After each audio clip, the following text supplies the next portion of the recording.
Утро 5 января 2018 года. Солнечногорск. Московская область. В этой квартире в то время жили Алена, Сергей и их маленький сын Никита. В большой комнате стояла елка и все еще напоминала о новогоднем празднике. Никита, ему тогда было 7 лет, проснулся, но дома почему-то было очень и очень тихо. Уже 9 утра, мама обычно уже встает, а тут тишина. Он зашел в комнату к маме, она, кажется, спала, но везде были какие-то красные пятна. Мальчику стало очень страшно. Он позвал маму. Она не ответила, а папы дома не было. Никита решил, что надо ему позвонить. Папа полицейский, он точно поможет. А через несколько часов о том, что случилось с дочкой, узнала бабушка Никиты, Анна. Когда вы узнали, что что-то случилось? В час, где-то без 15 час я уже практически собралась на работу, и мне позвонили отдел полиции, сказали, что им надо со мной поговорить. О чем, на какую тему, они не сказали.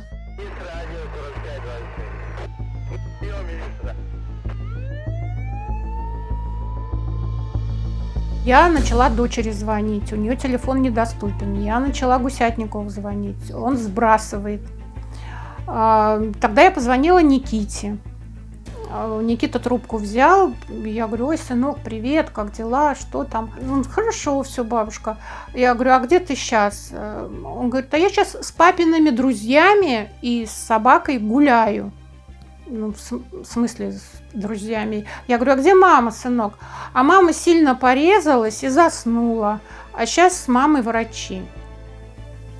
Ну, вот тут у меня все вот как бы все внутри просто не то что ёкнуло, у меня все остановилось. И буквально через короткий промежуток времени в дверь позвонили, я открываю дверь. Женщина, мужчина в форме зашли, Никита вместе с ними был. Мужчина с Никитой, в общем, куда-то в комнату он Никиту завел, там что-то покажи мне, отвлек Никиту. А эта женщина мне сказала, что вашу дочь обнаружили без признаков жизни.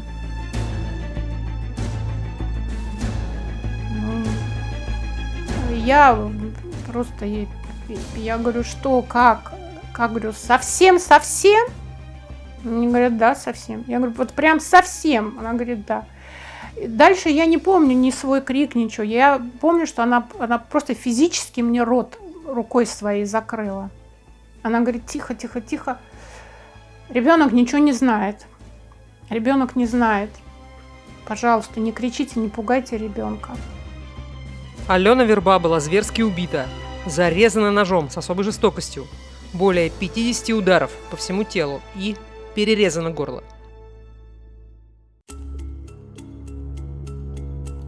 В квартире не было никаких следов взлома, все вещи на месте. Первым под подозрение попал муж Алены, Сергей Гусятников, но у него вроде бы есть алиби. Сергей капитан полиции, служил в СОБРе, и вообще в это время он был на дежурстве. И тут прям сразу же позвонила мне мать зятя Валентина. Сергея. Да, Валентина, и говорит: Аня, еще ничего не известно. Это не Сергей, Сергей не убивал, он ничего не делал, еще ничего не известно. Анне тоже в это сложно было поверить. Неужели Сергей все-таки решился на такое? Я говорю, все-таки совершенно не случайно. За полгода до этих событий Сергей уже брал в руки нож, чтобы выяснить отношения с Аленой. Почему вы сейчас смотрите вот эту нашу историю? Одна из многих причин, потому что вы нажали на обложку этого видео. Мы не всегда отдаем себе отчет в этом, но именно с этого кадра все и начинается. Он еще не двигается, в нем нет звука, но в нем уже есть напряжение. И вот чтобы обложка видео была точной, чтобы она передавала суть, и чтобы вы понимали, что это именно наш рассказ, нам понадобилось найти очень подходящего графического дизайнера. Возможно, вы видите на экране сейчас именно ту обложку, которую сделал для нас студент школы Contented. А ведь графический дизайнер, он делает не только обложки. Мы видим дизайн буквально везде. На остановках, в вывесках, книгах, в фирменном стиле компаний. Именно поэтому эта профессия сегодня востребована в самых разных сферах. А специалисты с опытом очень хорошо зарабатывают, в среднем от 170 тысяч рублей в месяц. Самое главное, что начать путь в эту профессию можно по-разному. Без художественного образования и даже без специального бэкграунда. Так делают многие студенты Contented. Люди с разным прошлым. Из образования, из медицины, из инженерии. Они находят себя в дизайне. Потому что особенность курса «Графический дизайнер с нуля до про» в том, что он построен на практике. За 18 месяцев студенты выполняют 15 проектов и формируют реальное портфолио, то, что действительно нужно работодателям. Осваиваются все основные инструменты – Photoshop, Illustrator, Figma, InDesign, After Effects. А еще изучают 5 направлений дизайна, чтобы каждый мог выбрать именно то, что ближе ему. Проходят стажировку в креативном агентстве Red Cats, работая под руководством арт-директора, и обучаются в удобном для взрослого человека формате.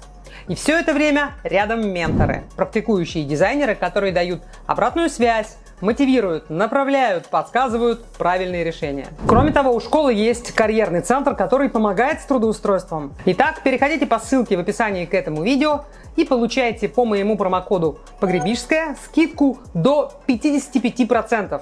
Плюс курс по насмотренности и английскому в подарок. Все приходит с опытом, опыт приходит с Contented.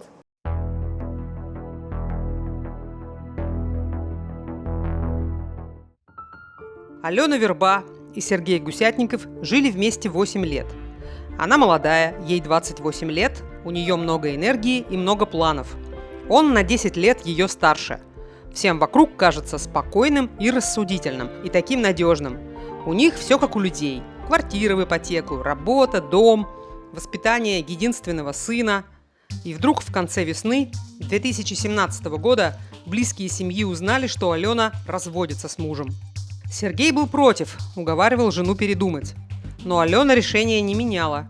И вот летом он вместе с Никитой уехал из душного города отдохнуть в деревню, к родне, чтобы ребенок набрался сил перед школой.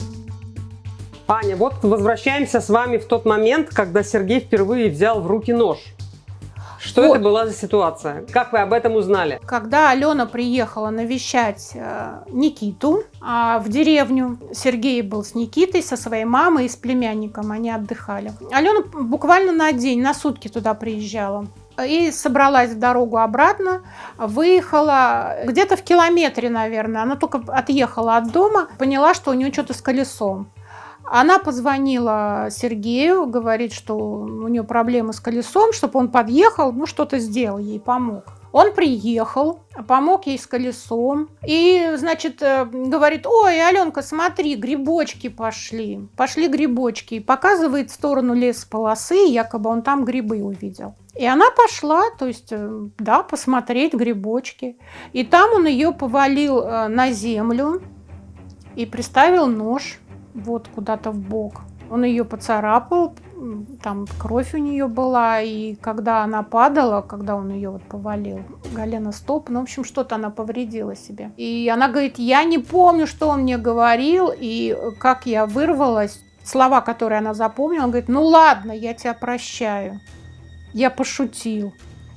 Потому что он угрожал, я сказал, что я тебя убью. А она потом нам говорит: а за что меня прощать? А что я сделала такого? За что меня прощать? В общем, она вырвалась, села в машину и уехала. Она позвонила мне, говорит: мама, приезжай давай к нам, будем собирать мои вещи. Я ухожу, значит, потому что он на меня напал с ножом. Я говорю: как напал? То есть для меня это тоже было, вы знаете, как гром среди ясного неба. Я вообще не ожидала от него. И говорит: мама, ведь был, говорит, переодетый он был. Когда Алена уезжала, говорит, он был в майке и в шортах.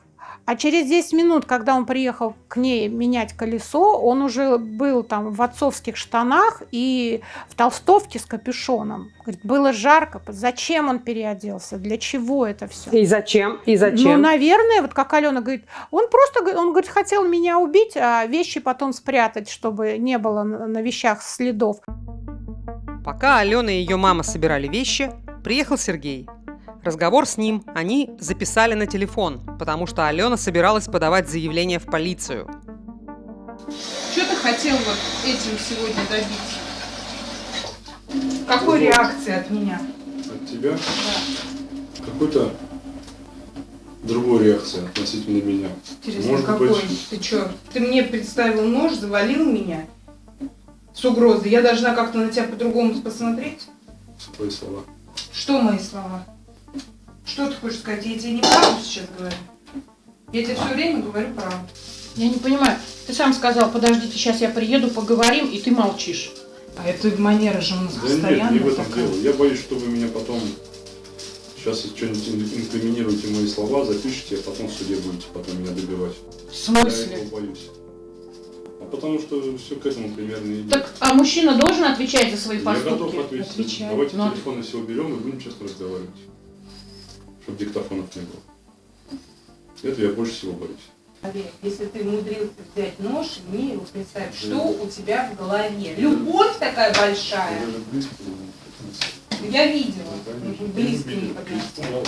Просто хотя бы не то, что уважение, хотя бы Уважение? нормальные отношения. Нормальные Не знаю, отношения? с ним какой-то хотя То бы. есть меня запугать, чтобы я это нормально относилась к нему. Хотя бы нормально разговаривал.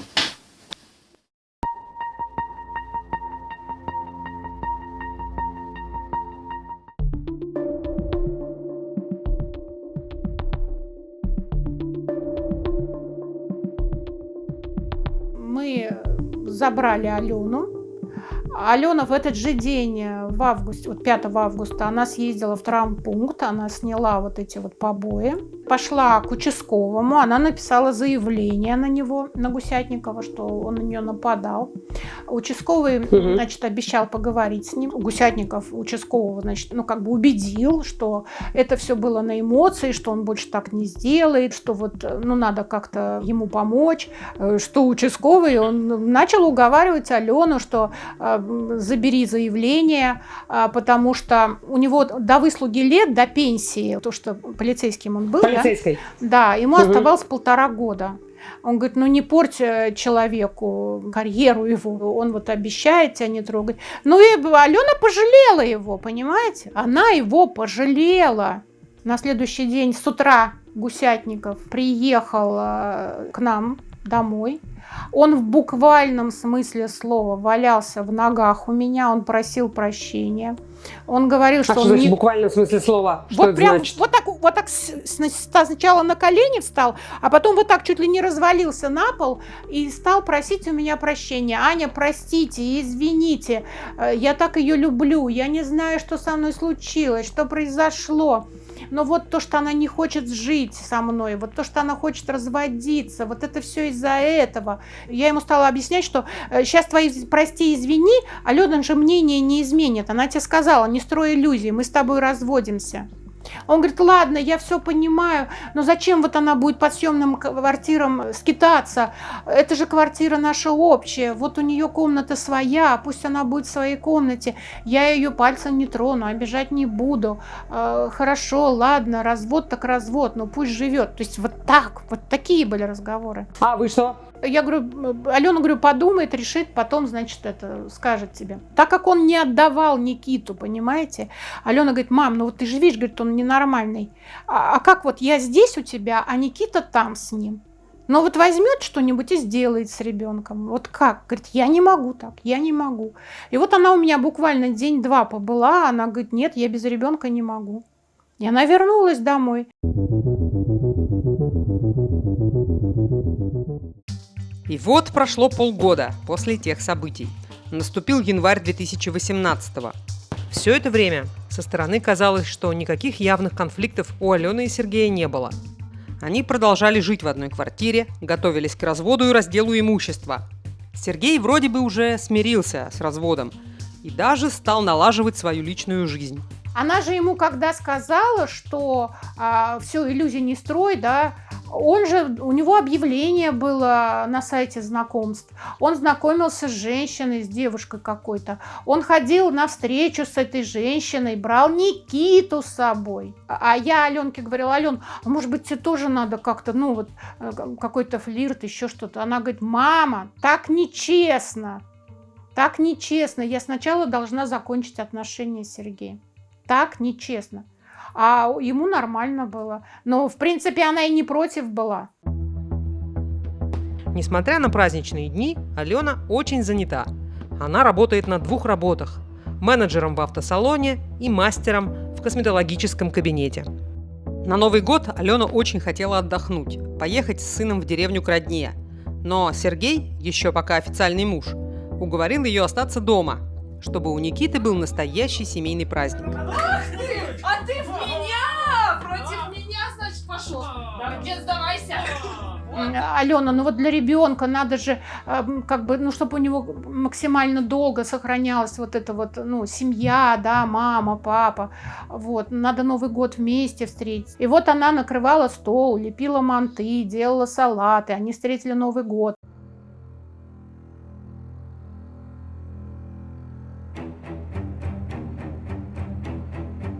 И вот 5 дней спустя, утром 7-летний Никита заходит в комнату к маме. Но мама не просыпается.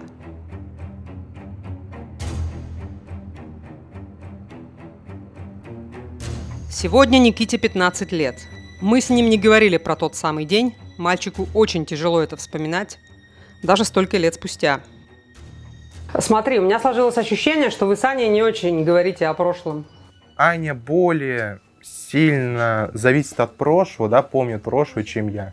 Я скорее пытаюсь просто вот помнить, но как-то не акцентировать на этом внимание. То есть, что было, то прошло, как говорится, не изменить, да. Что на самом деле происходило в этой квартире, стало известно уже во время следствия. И сейчас мы восстановим все эти события. Маленький Никита позвонил папе и сказал: «Мама порезалась и спит». В это время Сергей Гусятников, капитан полиции, только заступил на суточный наряд. Напомню, он оперуполномоченный СОБРа. После того, как Никита позвонил ему и сказал, что мама, наверное, порезалась, заболела и спит вся в крови, он велел сыну идти в свою комнату и ждать его. Сослуживцы вспоминали, что после звонка Гусятников как будто был в шоке, плакал и ходил из стороны в сторону. Его повезли домой. Он зашел в квартиру и сразу побежал к Никите, убедиться, что с сыном все в порядке. Потом бросился в комнату к жене, обнял ее тело и зарыдал. В общем, выглядел ужасно потрясенным и раздавленным горем человеком. Приехала следственная группа. Позже экспертиза насчитает на теле Алены больше 50 ран от ударов ножом. Невероятно жестокое убийство. Гусятников утверждал, что когда ранним утром он поехал на работу, жена спокойно спала. Но очень быстро стало очевидно, чужой в квартиру не проникал. И Гусятников написал явку с повинной. Смысл которой: да, я убил, но это Алена сама виновата. Ну, с тех пор, как у вас развился конфликт, в момент предшествующий нанесению вами ударов. Что же на самом деле произошло в ту самую ночь?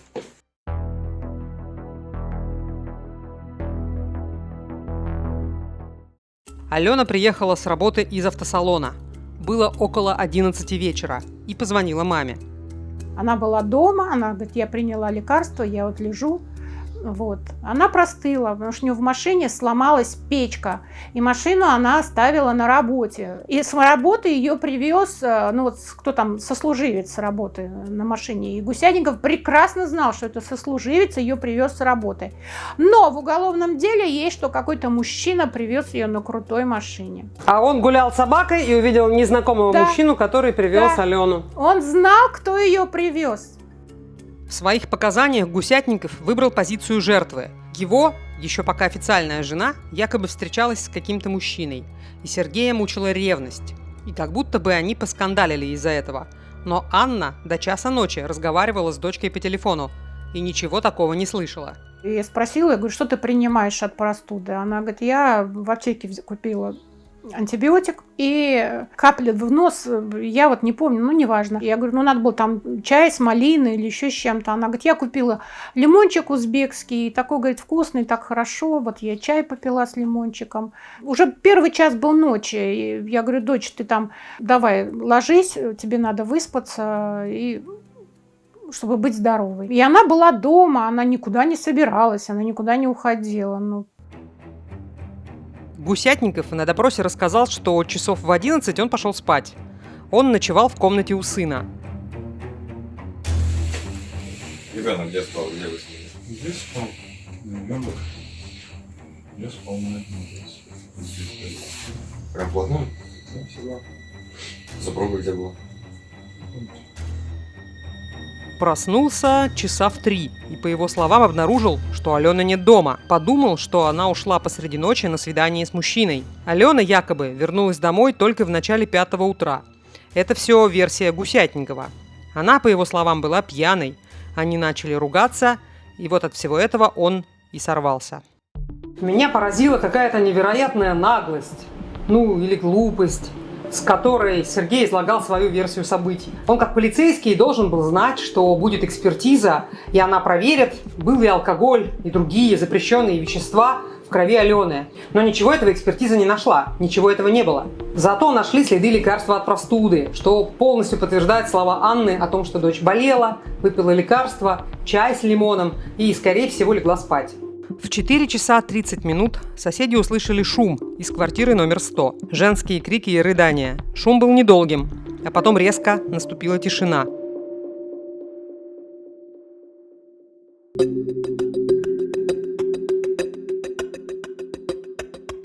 Итак, число, месяц и год знакомства.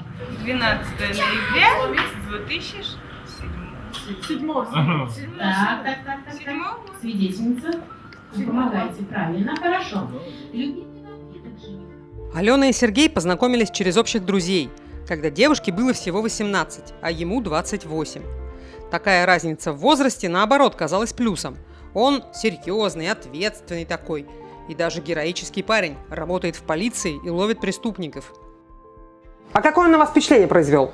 Подкупило то, что он взрослый, работает, не болтается. На тот момент он работал в наркоконтроле. Он показывал, наверное, это нельзя было ему показывать, но он нам показывал видео там слежки или задержания вот этих преступников, наркоманов. И прям такая героическая личность. Вот он так себя преподносил нам.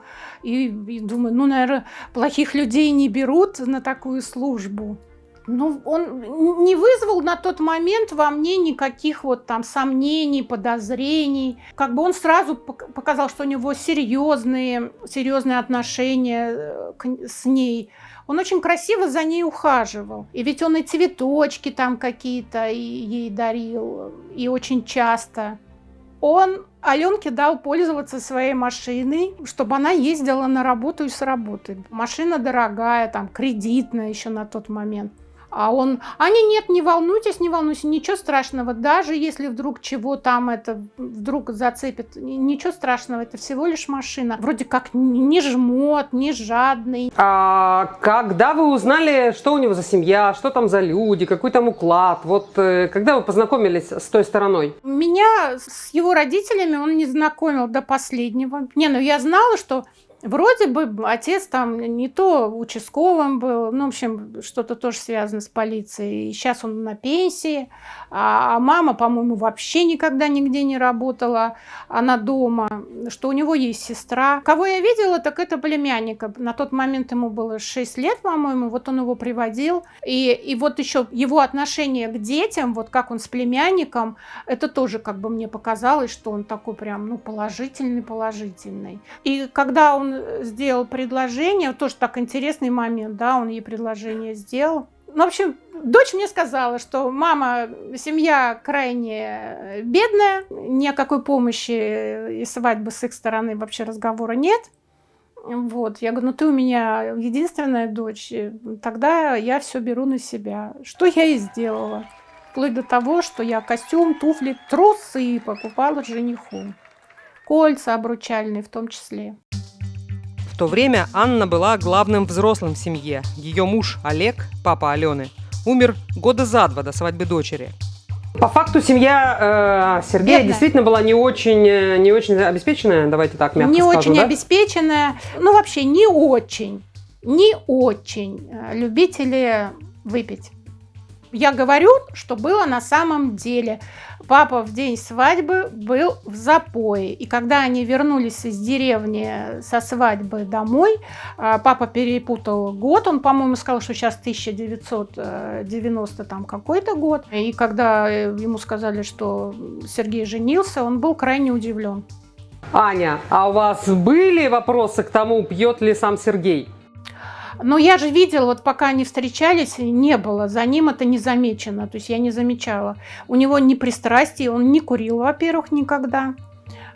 И вот этих желаний выпить нет. Мы же там Новый год вместе справляли, да, какие-то... Не было этого. Ну, то есть, короче, Сергей, в общем, не пьющий. Не пьющий. По крайней мере, в начале отношений был совсем Да. не пьющий, не курящий, положительный Да. мужчина. Да.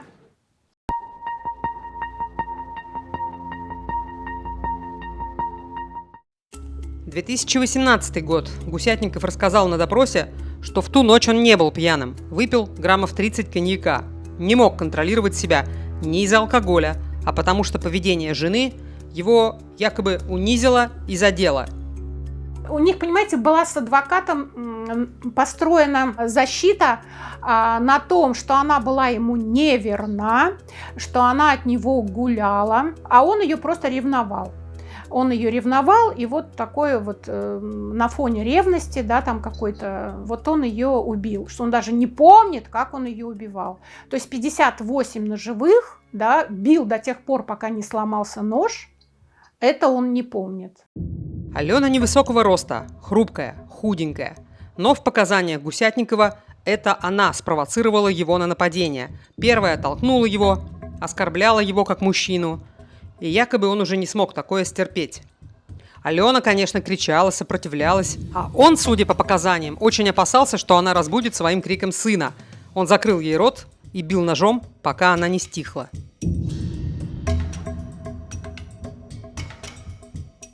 Следователям Гусятников расскажет, что был в состоянии аффекта, не планировал убийство.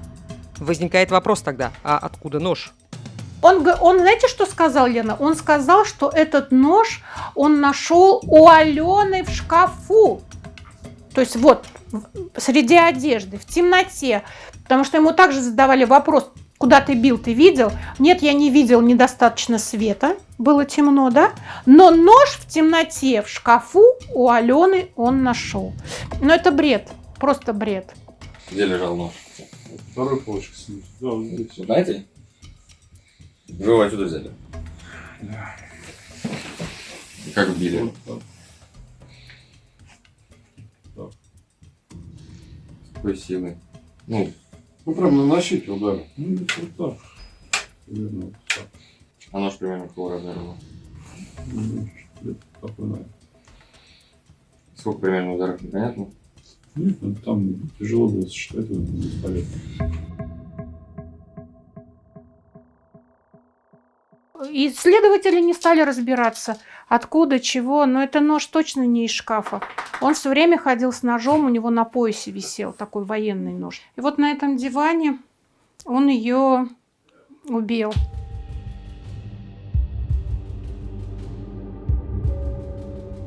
Стоял с той стороны и вот так дубасил ножом.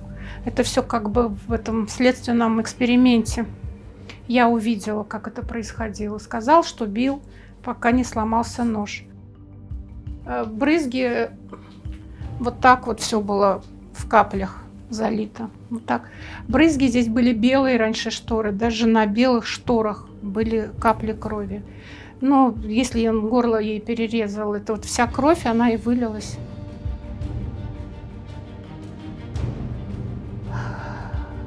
Как я выжила в этот момент?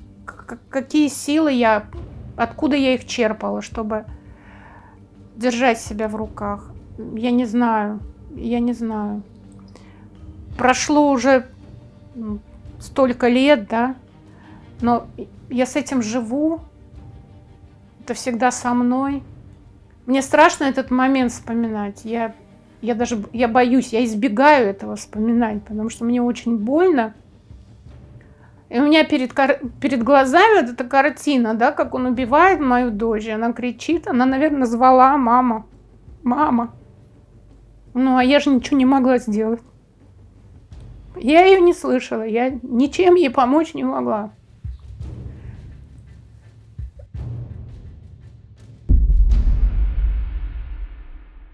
В уголовном деле есть фотографии с места преступления. Мы их, конечно, вам не покажем.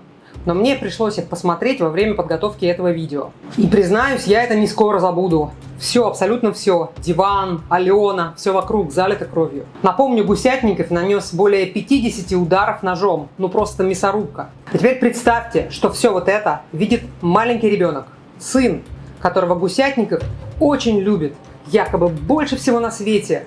Души не чает. И вот этот любящий отец, совершив преступление, прекрасно понимает, что первым делом малыш побежит утром к маме и все это увидит.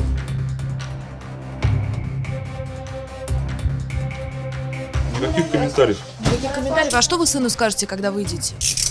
Мы с сыном разберемся. Он вас поймет, вы считаете? Он собрался и пошел на работу, а ребенка оставил одного в квартире. Ребенок, смотрите, проснулся, ребенку было тогда 7 лет. Пошел, увидел маму вот в таком состоянии. Стресс ребенок получил. Мы живем на 10-м этаже. А если Никита там испугался, там, как бы страшно ему, может быть, подумал, что кто-то в квартире есть, ему надо куда-то убежать. А если бы он открыл окно, а если бы он вышел в это окно? Это ведь всякое могло случиться. Ребенку 7 лет. 7 лет. Никита не сразу узнает, что мамы больше нет, как и то, что это папа убил маму. А Сергей и после убийства будет пытаться, несмотря ни на что, не потерять сына. Как будут складываться их отношения, мы это уже знаем, потому что уже прошло больше 7 лет с момента убийства, и мы вам все в нашем видео расскажем. А пока о том, что происходило сразу после убийства. Дальше Гусятников действует довольно продуманно. Он берет с собой телефон Алены, выбрасывает его по дороге в реку. Таким же образом избавляется от ножа, сжигает одежду, в которой убивал жену. Его же по дороге останавливало этот ДПС, да? Вот они как почувствовали. Ну, там просто, наверное, проверка документов. Он подал свои документы, вот эти служебные. Там увидели, что свой, и отпустили. А потом, как он рассказывал там, да, следователю, он увидел из зеркала, что у него лицо в каплях крови. Вы представляете? Если бы полиция его заставила выйти из машины, ГИБДД, не полиция, они бы сразу обнаружили, что он в крови. А вот он отмазался своими документами, показал, и его отпустили. И вот он останавливался где-то, умывал лицо омывайкой. Ой, не знаю. И потом Гусятников спокойно приходит на службу. Сослуживцы потом расскажут, что он вел себя как обычно. Ничего странного в его поведении они не заметили.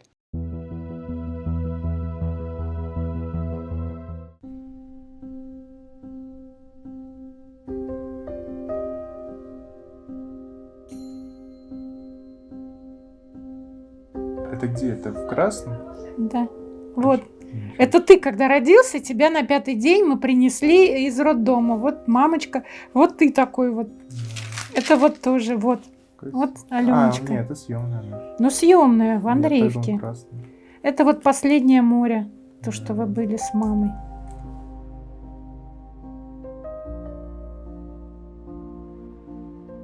Что же происходило в семье Алены и Сергея? Какие события привели к такому финалу? После свадьбы сначала они жили в квартире родителей Сергея вместе с его мамой и сестрой. Спустя время родился Никита. А потом отношения с роднёй Сергея у Алены не заладились, и они переехали к Анне. И несколько лет жизнь семьи проходила на глазах Анны. И все как будто бы было хорошо, без скандалов и громких ссор. То, что Сергей, он, конечно, наверное, все-таки нарцисс, он закрывался в себе. Если что-то ему не нравилось, он мог, например, в комнате сидеть и не выходить. Это говорило, что, значит, Сергей на что-то обиделся. Вот так. Так проявлялось его недовольство. После декрета Алена вышла на работу в автосалон. Сергей тоже работал. Они решили взять ипотеку. В общем, обычная семья, обычные отношения. Кстати, он очень гордился, что у него такая жена. Он вот когда они только поженились, какие-то фотографии он куда-то выставлял, и он мне рассказывает, хвалился, он говорит, на работе, говорит, там ребята увидели, и говорят, это твоя жена? Это твоя жена? То есть они были прям, что вот у него такая красивая молодая девочка и его жена. Ну хорошо, ладно, скандалов не было. А как он занимался ребенком? Что вы можете сказать? Да вот все, что надо было делать с ребенком, например, Алена была либо на учебе, либо на работе, все он это делал без каких-либо там недовольств. То есть он с удовольствием занимался ребенком. Он им купал его, и спать укладывал, и кормил, и когда надо было вещички какие-то гладил, гулял с ним. Ну, вообще выглядит все положительно. Да в том-то и дело, Лена, в том-то и дело, что никто даже не предполагал, что все закончится вот так вот печально. Было ощущение, ну, спустя годы, что он Алену любит? Было такое ощущение? Но было ощущение, что это его жена, и все. Он был уверен в том, что она никуда не денется, она будет всегда рядом. Но я тоже же так думала, что они все время будут вместе. А что касается Алены? Она вообще его любила, как вам кажется? Не говорили вы с ней об этом? Ну, конечно, любила. Нет. А мы это что второй раз? Мы на день потом приедем. До свидания.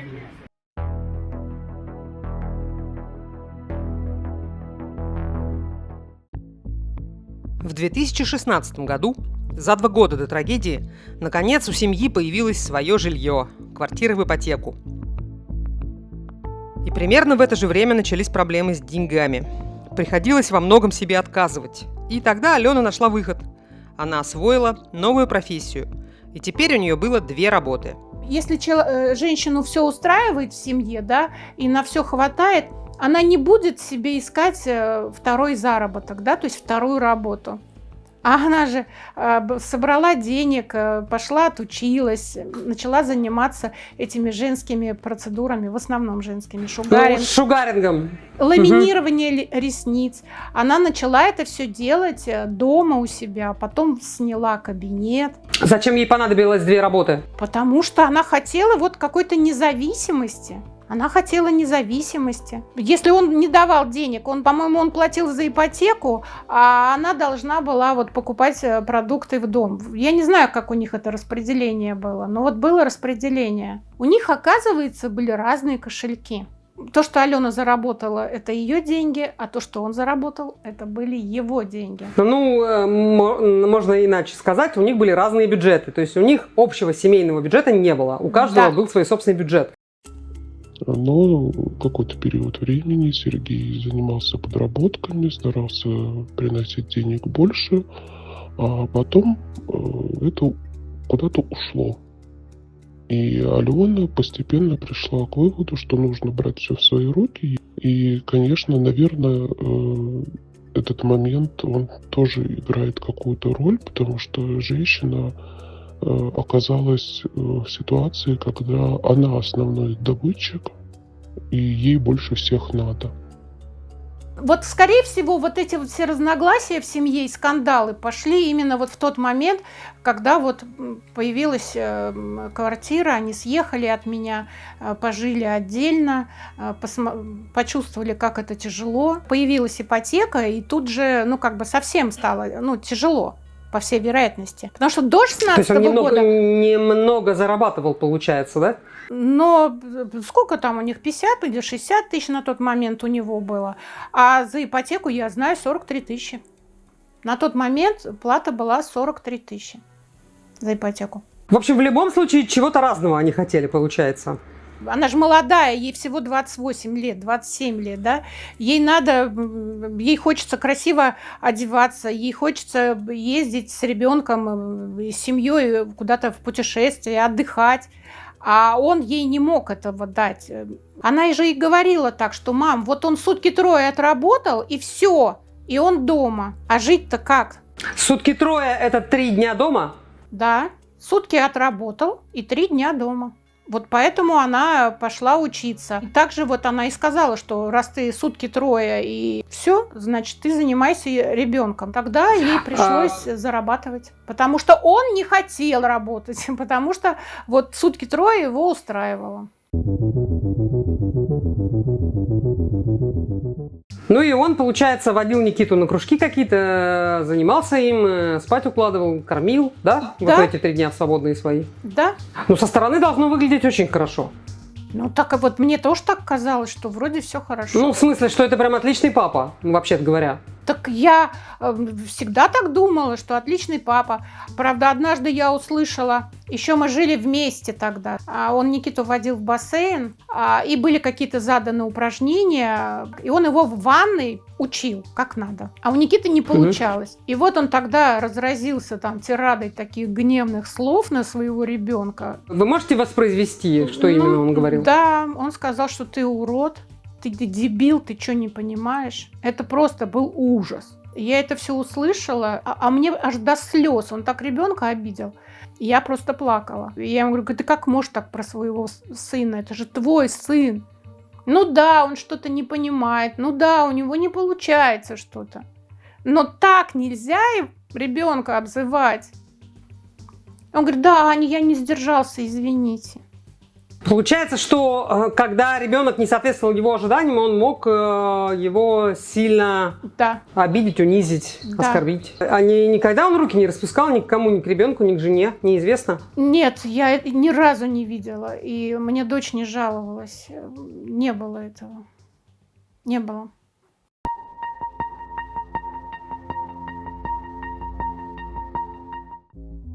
И вот, вроде бы финансовые проблемы решены. Семейная жизнь идет своим чередом. Ссорится, мирится.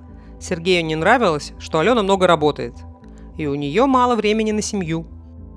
Она долгое время пыталась наладить внутрисемейную вот эту атмосферу, но, к сожалению, ничего практически не получалось. Более того, начались со стороны Сергея какие-то скандалы, начались какие-то претензии, были даже сцены ревности, хотя поводов никаких не было, потому что Алена, она была порядочной женщиной, и для нее какое-то общение там на стороне было абсолютно исключено. Алена хотела, чтобы у нее была полноценная семья и еще один ребенок. И она решила взять малыша из приюта. Не получалось забеременеть, и все. А ей очень хотелось второго ребенка. Она мне прислала фотографию. Вот, мам, вот я хочу этого взять, оформить опеку над ребенком. Я говорю, а Сергей согласен? Она говорит, он согласен. Я говорю, ну если согласен, тогда надо брать. Конечно. И вот она спрашивает, мама, ты будешь мне помогать? Я говорю, конечно, буду. Ей оставалось пройти школу приемных родителей. Летом 2017 года Алена поднакопила денег, чтобы отдохнуть вместе с Никиткой в Турции. Это стало причиной скандала, свидетелями которого были друзья семьи. Они отдыхали компанией на пикнике. И вот там-то как раз он и выпил лишку на этом пикнике. То есть вот эта вся гадость, которая в нем копилась. А тут он все это выдал. При чужих людях он стал, значит, она, значит, и педикюр, и маникюр, и вся она такая. И вот она сейчас с Никитой собралась ехать в Турцию, и все она это для турков делает, то есть ухаживает за собой. Ну, бред какой-то, просто бред. Она попыталась это тихо как бы уладить, успокоить его. Он нет, он там прям из себя, и его успокаивала и подруга. Ну, в общем, все, кто мог, его успокаивали. Он нет, он считал, что он прав, что вот она такая вот. В общем, взял собаку и пошел домой. То есть она ему говорит, подожди, сейчас я такси вызову, мы поедем вместе. Нет, вот и оставайся. Ну, в общем, какой-то бред он нес. И после этого, когда я ей уже стала задавать вопросы, а как же там ребенок? Она говорит, мама, ничего я не хочу, ни от него ребенка, ни тем более брать чужого, чтобы воспитывать его с таким вот папой. То есть я уже ничего не хочу, я жить с ним не хочу. И я ее как бы говорю: дочь, ну подожди, не горячись, ну вот съезди с Никитой, отдохнешь, там подумаешь, успокоишься, все, может быть, наладится. Стало очевидно, что совсем не зря Сергей раньше избегал алкоголя, не пил. Видимо, боялся стать таким же, как его отец. Как он рассказывал Анне, тот в пьяном виде был агрессивным и тиранил семью. И вот на пикнике, скорее всего, именно алкоголь спровоцировал всю эту неадекватность.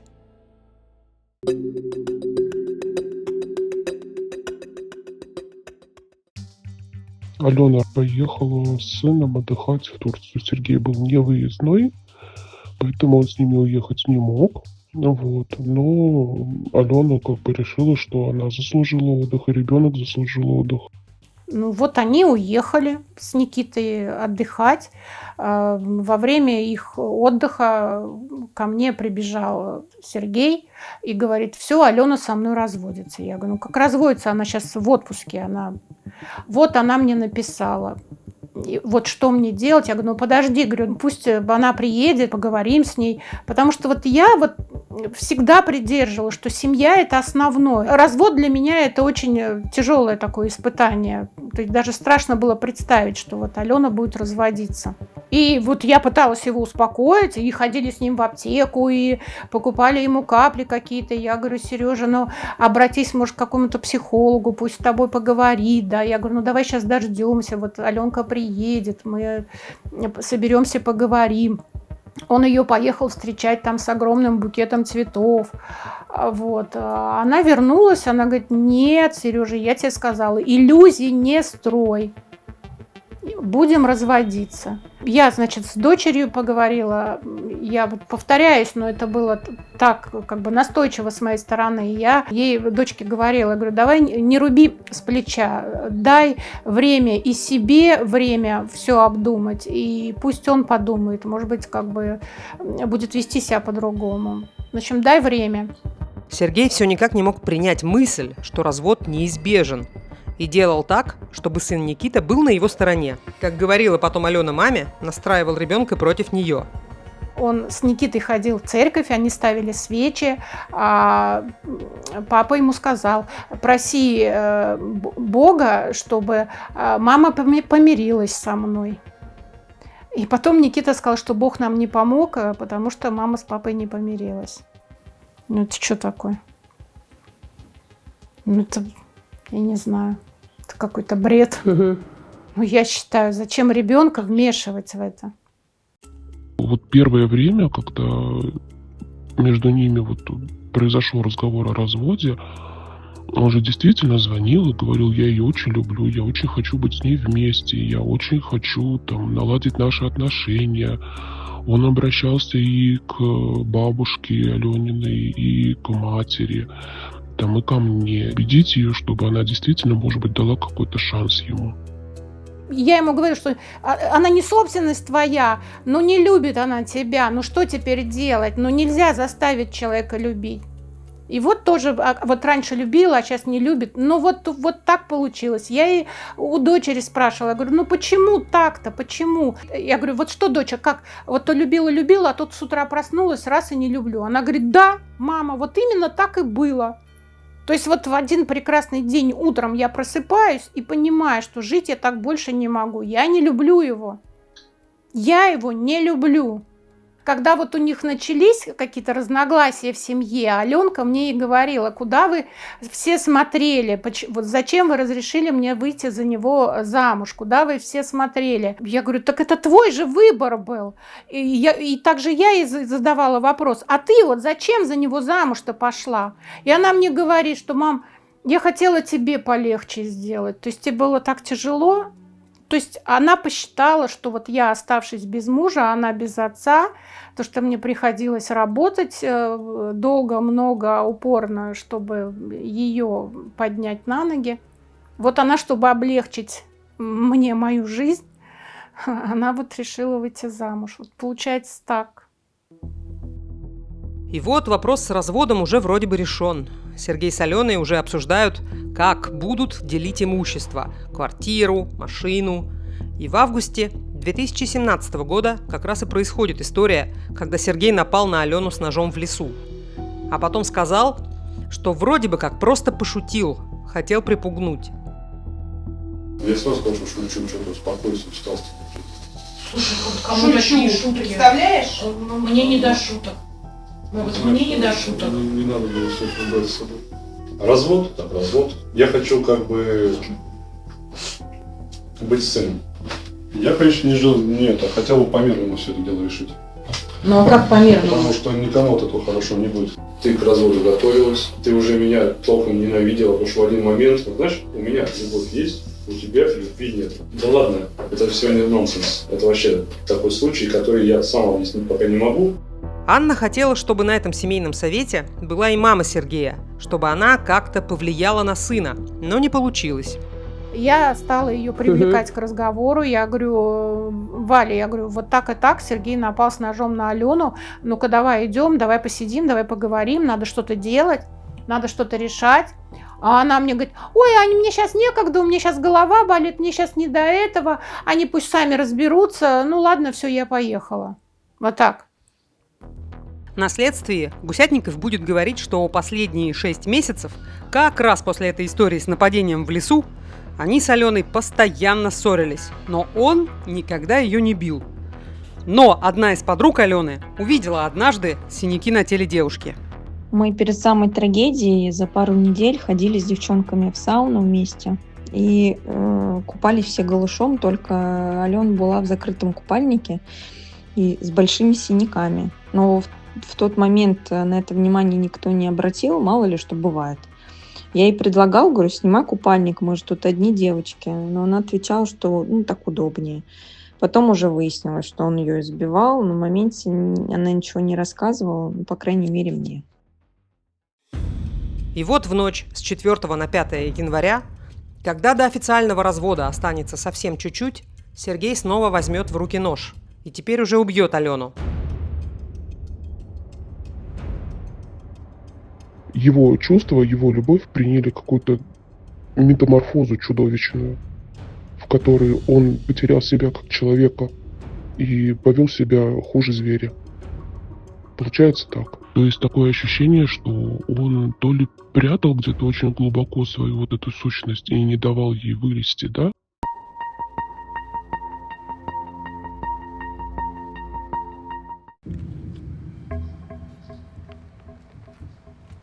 В тот страшный день, после того, как Анна узнала об убийстве дочери, ей позвонила мама Сергея и предложила присмотреть за Никитой. Анна тогда еще и не подозревала, что Алену убил Гусятников, и отдала ребенка в его семью.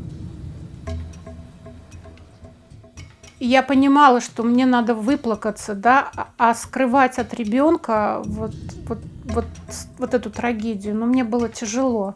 Уточню, сколько времени он был у родителей Сергея? Сейчас я расскажу. Где-то дня через 2 я позвонила, сказала, что я заберу Никиту, а мне сказали, а нет, мы Никиту тебе не отдадим. Я говорю, как в смысле вы не отдадите? В общем, они подсуетились, пока я ездила по следователям, пока решали там вопрос с похоронами. Они подсуетились и оформили временную опеку. Сестра Гусятникова оформила временную опеку. Ну, я предполагала, да, что надо горевать всей семьей, что надо будет, чтобы Никита присутствовал на похоронах. Ну, по крайней мере, так советовали психологи, да. Но родственники Сергея мальчика на похороны не отпустили. И дальше Анна начала бороться за опеку над внуком. Она смогла добиться своего только 2 месяца спустя. Я тебя люблю, мой золотой. Сейчас я к тебе еду. Все, давай, зайчик, все, пока. За несколько минут до этого звонка в документах об опеке Анне Верба поставили заветные подписи и печать. Можно ехать забирать своего внука. Кирилл, еще много вещей? Нет. Пара пакетов вещей да рюкзак. И поцелуй напоследок от двоюродного брата. У родственников своего отца маленький Никита провел почти 2 месяца. Им оформили временную опеку. С того самого дня, как мамы Елена Верба не стало, а папу Сергея Гусятникова за ее убийство заключили под стражу. Никита все это время не знал, что мама умерла. Ему сказали, что мама в больнице, а папа в командировке. А как он узнал? Нам Когда? психолог посоветовала, чтобы мы это в кругу семьи, чтобы максимально нас было больше, много, чтобы Никита понимал, что он не один, что он, ну, как бы с семьей. И вот мы были вынуждены сказать Никите, что мамы больше нет.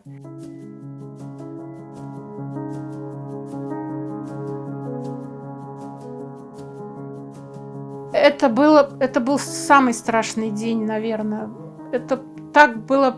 Ребенок, он кричал, он плакал, что мы его обманули, что нет, как так, почему вы молчали?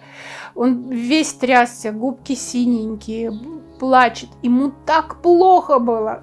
Ему было так плохо, это невероятно, и ты не понимаешь вообще, как ему помочь, вот как этому маленькому человечку, который вот в одночасье лишился всего, он жил еще какой-то надеждой, да? У него теплилась надежда, что у него мама, он думал, что она в больнице, он говорил, что почему я не могу дозвониться до мамы, почему она трубку не берет, потом я хочу услышать хотя бы голос мамы, я хочу. А вы меня все обманули. Это страшно было. Это было страшно. Но мы это прошли, пережили. Наверное, это было страшнее, чем даже вот когда мне сказали, что у меня нет больше дочери.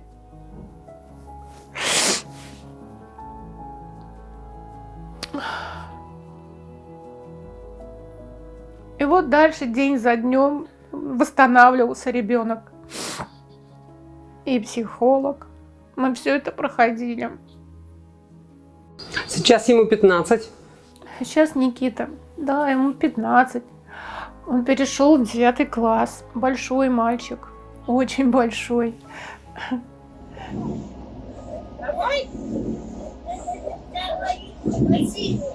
А кто снимал? Мама. О! Вот, а самолетик старый, там еще машинка была красная. 4 года тебе есть. Я помню. Помнишь? Да. Мы, получается, что было? Это была осень или весна? Нет. Не, да, это была, ну, либо ранняя осень, либо поздняя весна. Мы с тобой, получается, вышли после магазина, да? Мы там за продуктами ходили. Да, вот наши сумки. Да. Это еще, кстати, старая площадка, там, получается... Ну, из окна, из кухни, то, что мы смотрели. Да. Там уже новое, эту снесли, да? Под ноль. Он вас называет мама? Да. Дома он называет меня мама.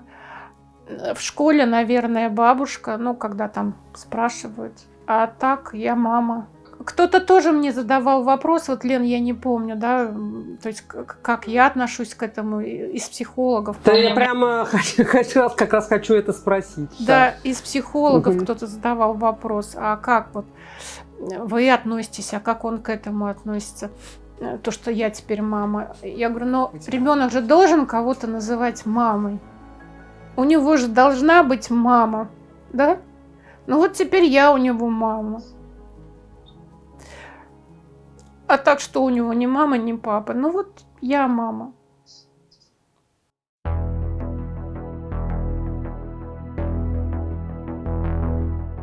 На суде Сергей Гусятников продолжал придерживаться своей линии, что Алена его спровоцировала, что она вела разгульный образ жизни, не заботилась о ребенке, выливал ушат грязи на человека, которого убил.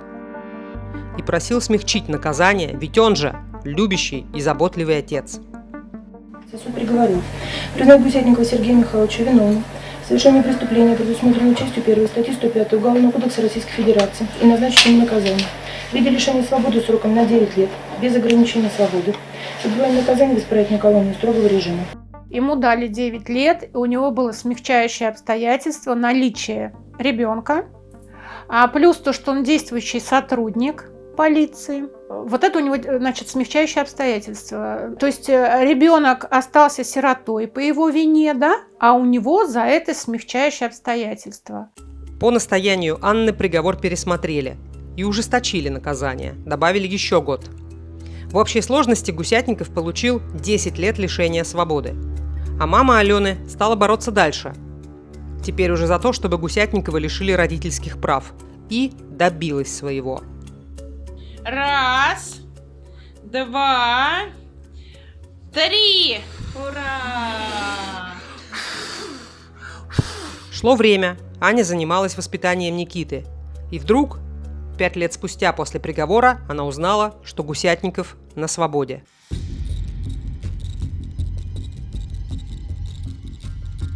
В феврале 24 года мне позвонила классный руководитель Никиты и говорит, что какой-то мужчина стоит на проходной школы и добивается встречи с Никитой. В общем, мы ему сказали, что Никита уже ушел домой. На самом деле Никита был в школе. Ну, чтобы мужчина этот ушел.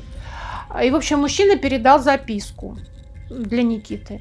В записке было написано, что Никита, твой папа, уходит на СВО и хочет с тобой поговорить. И указан номер телефона. Я позвонила на этот номер телефона не сразу, где-то, наверное, через день, через два, но телефон был не активен. То есть вот это вот первая была информация у нас про СВО. А Никита не в курсе, что ему Сергей передал записку? Нет. В тот момент нет, он не был в курсе. А вообще он знает, я просто сейчас момент очень важный. То есть есть ли какая-то информация, которую он может узнать исключительно только из нашего видео? Или он уже все знает? Нет, Никита все знает, абсолютно. То есть я от него ничего не скрываю. Ну, в общем, тогда не знал? Тогда не знал, ну я и сама не знала, что он на СВО. Потом, значит, на телефон он не ответил. Я обращалась к приставам, ну чуть позже это уже было, обращалась с приставами по вопросу квартиры, мне надо было, чтобы они сняли арест. И вот от приставов я узнала, что он на самом деле на СВО и получил ранение. Спустя какое-то время после этой новости Гусятников снова появился около школы Никиты.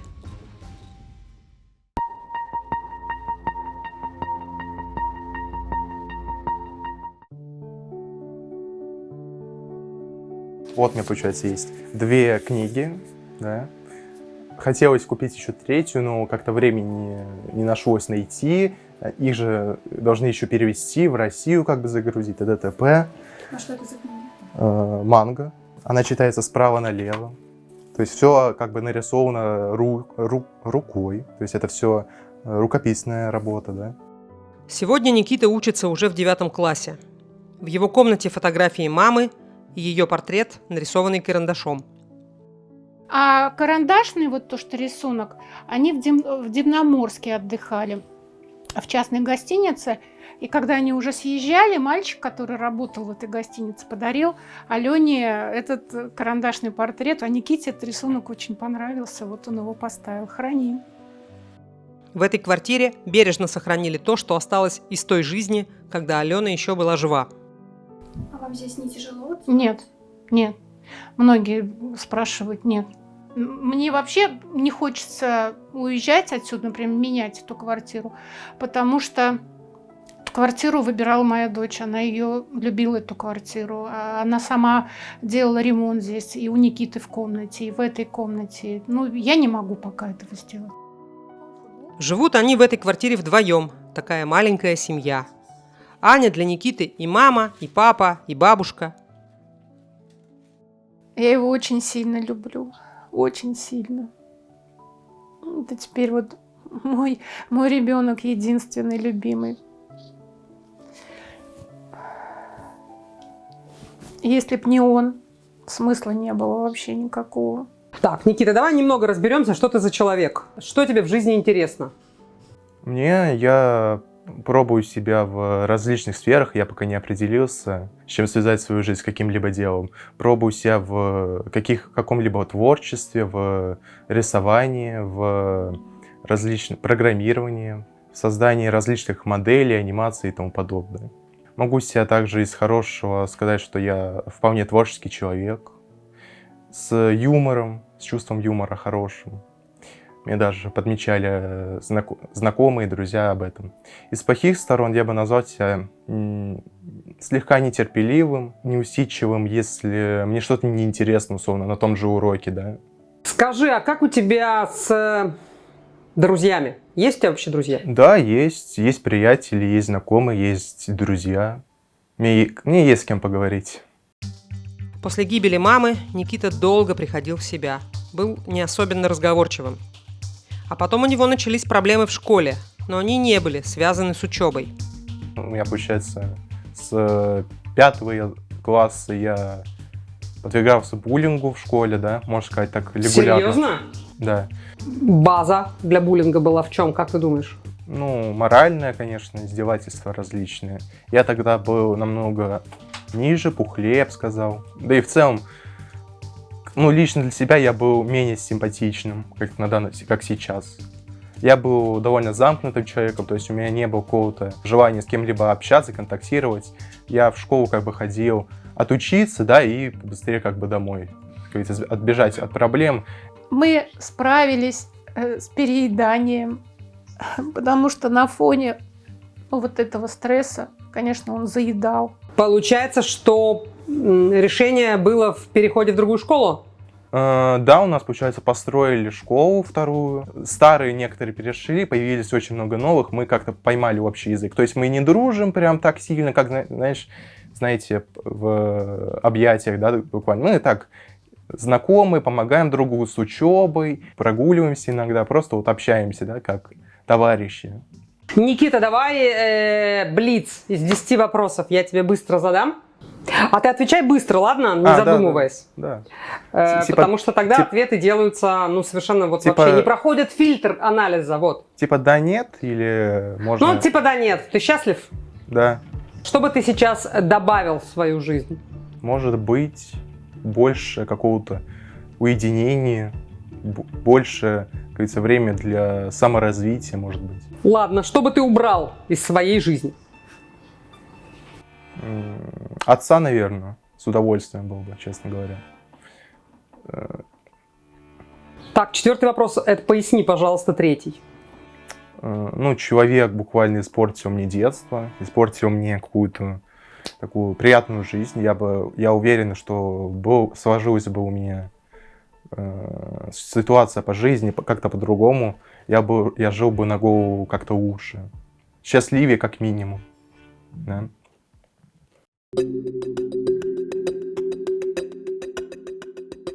Значит, получилось так, что на СВО он ушел в последний день января 24 года, а уже, по-моему, в первой декаде, ну, со слов приставов, он был ранен.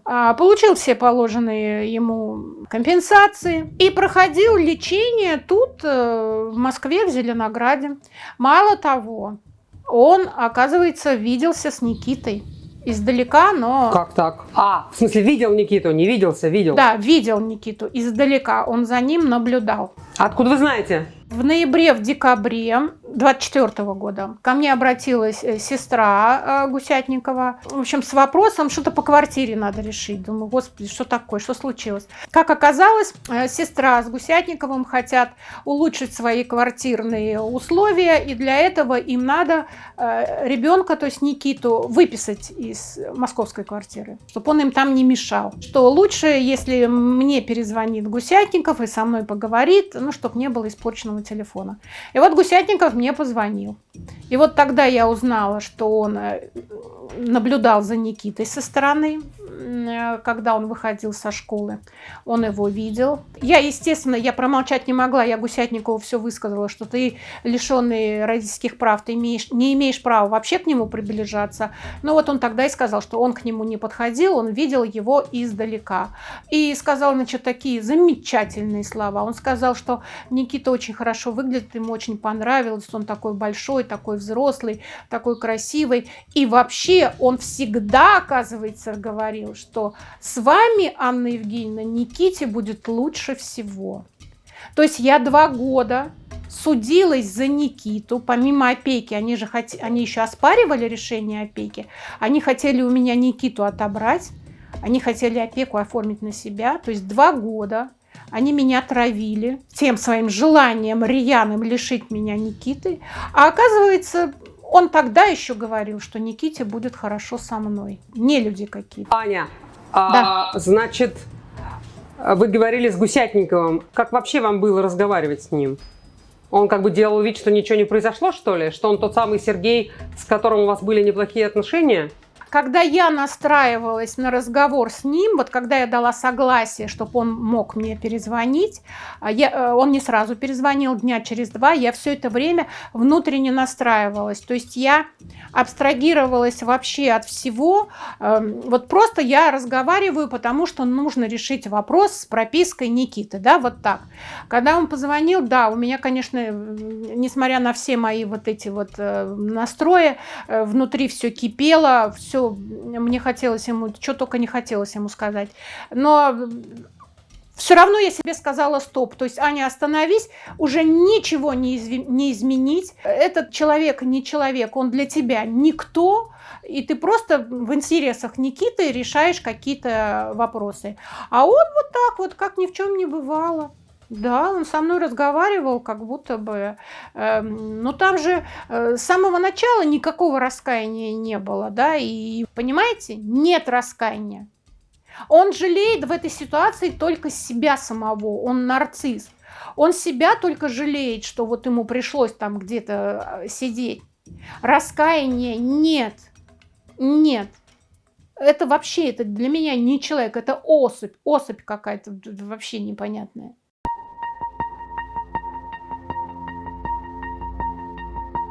Вы говорите, что Никита поменял фамилию и отчество. Да, да. Как это случилось? Ой, для нас это вообще, мы очень долго ждали. Фамилию Никита поменял в 10 лет с разрешения опеки, и сам Никита какое-то заявление там писал собственноручно. Вот, и мы Чья это была идея? Ну, вообще как-то с самого начала. Во-первых, его в школе дразнили гусем. Ну, как так себе, да? Ну, причина же не в этом. Но и Чья была идея поменять фамилию, вы не помните? Никита не хотел. Никита хотел мамину фамилию. Потому что Алена фамилию не меняла. Она была Верба. Так же, как и я. Мне так кажется, что он все равно хотел абстрагироваться от отца. По-моему, он так в заявлении писал, что я хочу носить фамилию мамы. Вот так было. Вот прям просто хочу фамилию мамы. И в 10 лет мы поменяли, он стал Верба Никита Сергеевич. А уже в 14 лет, когда он получал паспорт, он первоначально получил на Верба Никита Сергеевич, тут же написал заявление, тут же этот новый паспорт сдали, и через, по-моему, 10 дней его пригласили за получением паспорта. Отчество он выбрал тоже, как у мамы. То есть отчество по своему дедушке. Он стал Верба Никита Олегович. Чему он очень рад. А Сергей знает, что Никита поменял отчество и фамилию? Да, в судебных документах, когда мы по квартире с ним судились, Никита же Верба уже был. Он не комментировал это никак? Нет.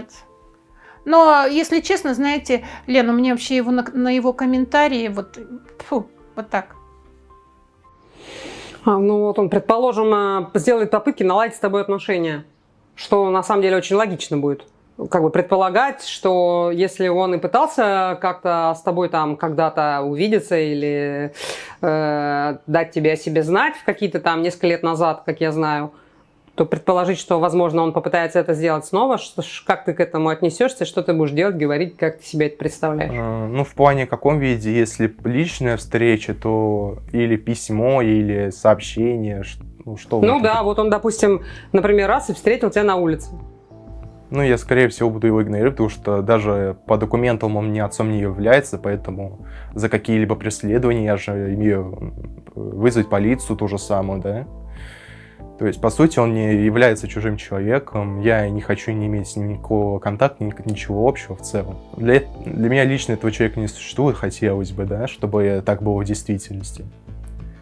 Ну, как я знаю по некоторым новостям от личных людей, то есть он, получается, болен, да, он заболел неизлечимой, скажем так, болезнью.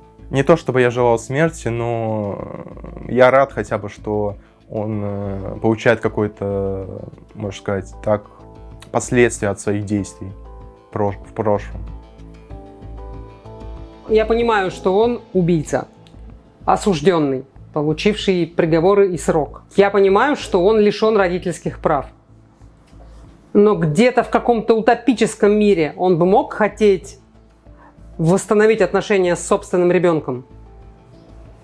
Или это совсем невозможно, или он не хочет? Какой тут вариант? Я думаю, что он хочет, но хотеть не значит мочь. Я все-таки надеюсь, что он этого не сможет. Я, короче, так против. И в том же самом утопическом даже сне не могу представить, чтобы Никита с ним общался или также с ним здоровался за руку. Ведь он этими самыми руками убивал маму Никиты, да? Он ее просто убивал, не жалея вообще ее, ни ее, ни своего сына в тот момент. А теперь он папа, а теперь он хочет с ним общаться. Да нет. А он хочет? Он как-то давал это понять, кроме той записки? Конечно. Ну и тем, что он смотрел за Никитой издалека. Конечно. Он писал письма Никите, но я, так как я опекун, я имею полное право давать эти письма или не давать эти письма. Я посчитала, что Никите вредны эти письма. Вот, и я не давала эти письма. Ну, а Никита знает, что письма есть? Да, я когда рассказывала, он это слышал. Он не спрашивал их, у него нет желания их смотреть. Последние пару лет Сергей Гусятников уже перестал писать письма сыну и перестал пытаться с ним встретиться.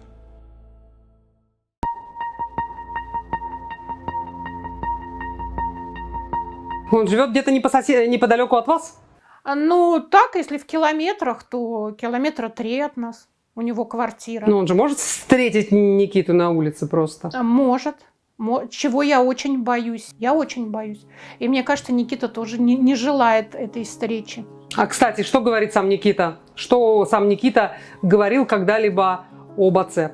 Ну, у него бывает, когда он вспоминает вот такие хорошие моменты, да, вот когда с мамой, с папой где-то на море, на отдыхе были, еще что-то. Да, у него были моменты, когда он вспоминал это. Теперь он этого не вспоминает вообще. Он очень расстраивается, что у него бывает вот это вот, когда он начинает грустить, что у него не такая семья, как могла быть. Вот что я у него одна. Ну, в смысле, как у других? Да. Мама и папа? Да. Как он это говорит? Ну вот так говорит, что у меня все не так, как у нормальных людей. У меня нет мамы, у меня нет папы. Я вообще не такой, как они. Ну, я его успокаиваю, как могу. Я говорю: сынок, а могло быть вообще очень плохо. И меня не могло не быть у тебя, да? Ты вообще был бы одинокий. Пытаюсь его приободрить, да, чтобы он не падал духом, чтобы моменты, жизнь такая сложная штука, и всякое в жизни бывает, и что мы с ним вот вместе, это еще не самый как бы худший вариант, да, что сделать все, что... Такое себе утешение, Аня, понимаете, да, что такое себе утешение, ну, а что, не работающее на самом-то деле. А что я могу сказать? А что, да? А у вас нет финансовой возможности, чтобы у него была постоянная психологическая поддержка? Ну, какой-то психолог, чтобы его поддерживал? Ну, если честно, нет. То есть именно из-за денег, да? Ну, в основном, да. Лен, я все делаю для того, чтобы он ни в чем не нуждался. Мне так кажется, что он у меня не нуждается. Но вот эти моменты, когда сейчас вот я столкнулась с тем, что мне психолог сейчас надо возобновить, чтобы Никита общался с психологом и на постоянной основе, потому что сейчас 9 класс, и так у него напряжение в школе будет, да, повышенное, все-таки ответственность такая. И вот этот груз ответственности плюс вот то, что, в общем, психолог нам просто необходим. А вы трудно живете сейчас? Лен, ну я не могу сказать, что я вот прям вот, как вот сказать, я не побираюсь с протянутой рукой, Лен. Но позволить себе психолога мы не можем. Вот сейчас Никитке мне надо обязательно новый ноутбук. Да, конечно, но к Новому году я ему обещала, я его приобрету. А что со старым ноутбуком? А он уже все кнопки стер вот. Это как же он стер кнопки? Он очень часто им пользуется? Лена, у него нет буквы, нет букв, мало того, что букв нет, у него дырки. А клавиатуру поменять мы не, нельзя заказать клавиатуру на ноутбук.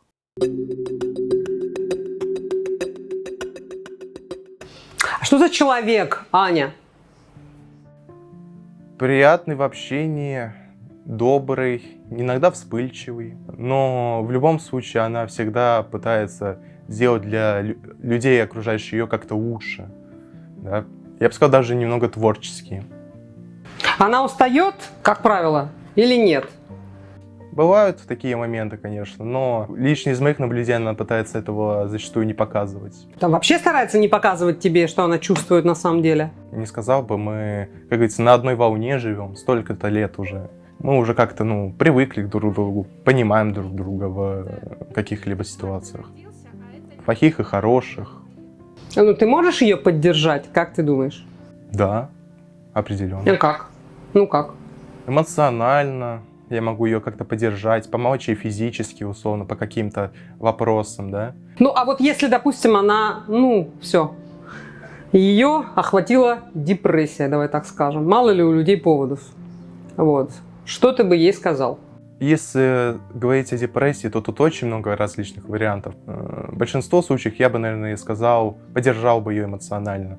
Сказал бы, что было бы все у нас хорошо, что вот жили как-то и также будем продолжать жить с ней. Вместе справляться с жизненными трудностями. Давайте финальный вопрос я вам задам, Аня. Как вы думаете, на каком-то этапе что-то можно было повернуть в этих судьбах?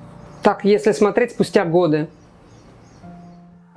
Я пришла к выводу, мне кажется, и это мой вывод, что вот тогда, когда он первый раз на нее напал, и она обратилась к участковому, и дочка моя написала заявление. Ей ни в коем случае нельзя было его прощать и заявлять, то есть забирать это заявление. Ни в коем случае. Вот этим самым своим желанием не нанести вред Гусятникову, да, то есть не причинять ему какой-то там дискомфорт по поводу работы. Вот если бы сейчас вот это произошло, я не знаю, что бы я сделала. Я бы сама еще, наверное, дополнительное какое-то заявление написала. Но я бы уговорила свою дочь не прощать его. Потому что, прощая его, она вот себе подписала смертный приговор. Он-то живет, да, он продолжает жить, он может еще в последующем иметь детей, семью. Он наслаждается жизнью. А моей дочери больше нет. Ей было всего лишь 28 лет. И, пожалев его, она подписала себе приговор. Нельзя было жалеть, нельзя. И всем, кто сталкивается с насилием в семье, если у кого-то происходят такие ситуации, эти девочки должны знать, что жизнь у них одна. И заменить ее, да, или там заново начать нельзя. Мы живем здесь и сейчас, и мы должны любить себя, беречь свою жизнь, потому что, нельзя новую жизнь получить. Я не знаю, как сказать, да, как вот сейчас... Да, все очень понятно, Аня, не переживайте, все понятно. Как очень. выразиться? Надо любить себя и знать, что ты у себя одна, и у родителей своих ты тоже одна, и у детей ты одна, и у твоих детей другой мамы не будет. Аленка моя была бы, вот если бы это случилось сейчас, она была бы на первом месте, и я бы ей не допустила ни в коем случае прощать вот эту особь, который так вот с ней расправился.